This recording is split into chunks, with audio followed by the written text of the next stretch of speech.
what I did this week on the farm. I went through an orientation so I can officially accept Oregon Farm Direct Vouchers at market, which is very exciting. Next step is qualifying to receive SNAP benefits, and then I can qualify to receive WIC benefits. So I'm getting there. I pulled most of my spent greens to make space for more transplanting. Elizabeth helped me pull some bolting lettuce and my finished hakureis, as well as my first round of baby green beets and Swiss chard. And I pulled my third round of arugula, my second round of tatsoi, and my first round of baby arugula. I also prepped my new planting space to get ready for transplanting. With the help of Elizabeth, I mulched 2.5 aisles with bottom layer of cardboard and a top layer of wood chips that I finally got delivered. Speaking of wood chips, I also did a little bit of tractor stuff. I moved over the wood chips from where they were delivered from Chip Drop to my field space. And then I moved some more rocks to the front of the wash station so I could have a little bit more space to clean bins and store my crops while I'm waiting to wash them. I brought some more plants out of the greenhouse into the hardening off area. I weeded a few more aisles. It takes roughly, depending on how crazy the weeds are, some of them are crazy. It takes between 30 minutes to an hour to weed an aisle. I want to start doing an aisle a day so that I can have them all done by the end of August. It's kind of like, oh, okay, yeah.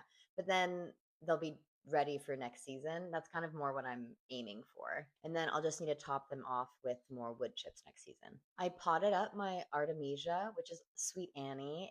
I think it's an amazing smelling foliage kind of to add to bouquets. You can also dry it, so I'm hoping to add it to some scented sachets that I can make over the winter. It kind of smells almost like Fruit Loops, honestly. I think some people find the smell a bit too much. I don't, and I love it. I won't add it to like all my bouquets, but I'm certainly adding it to some of my bouquets. And I also potted up my scabiosa. There's a few different varieties. There's one variety called, it's the star flower variety, and when you dry it, it's like little puff balls of stars. It looks incredible. I had very poor germination of that variety, which is a huge fucking bummer. I think I got like 5 plants worth out of it. And then I got a bunch of the other ones. I mean, they're really beautiful and they all dry. So that'll be fun still, no matter what. I have been able to start doing my vegetable walks, which is very exciting. This week I got my first round of harvested summer squash. I am thrilled about it. And I got a few more tomatoes, and my cucumbers are really starting to kick off. So I'll definitely have those to give to my CSA members this month, which is very exciting. And I'll be able to sell them at market.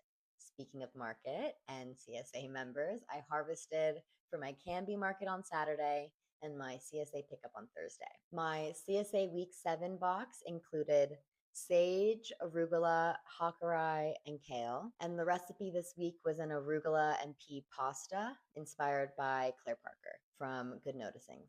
Speaking of Good Noticings, a podcast, I am looking for podcast recommendations. If you have any long form podcasts that you recommend, or even like weekly updated ones, I would love your recommendations. So comment them below and I'll let you know what I think of them. Now it's time for Content Corner.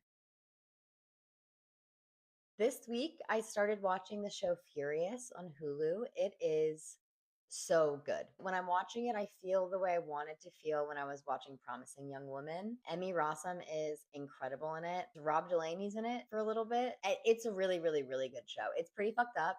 It's about trafficking. So trigger warning for that. I have been watching it while doing like seeding and potting up and bouquet making. Emmy Rossum is a former NYPD detective who, at the start of the season, is working for the FBI now and then goes back to New York to help investigate a case that she had previously been working on before she left. And it's about her relationships, which are dark, and there is a lot of mentions of domestic violence. So, also trigger warning there. And she is looking at a serial killer, and it's incredibly interesting, and I highly recommend it. 10 out of 10. I've been listening to Ride, the Benito Skinner and Marybeth Barone podcast. They're just really funny, and it feels like you're just talking to your friends, even though you're not participating in the conversation. And it's nice to have a weekly podcast sometimes that's like you just pop in and then you carry on. And I just have been enjoying it. So I recommend you give it a listen. They kind of just like are chatting. Yeah, I don't really know how else to describe it, but they're very funny and I like their friendship. So 10 out of 10. So that's what I've been doing this week. I'll catch you back here next week for week 31.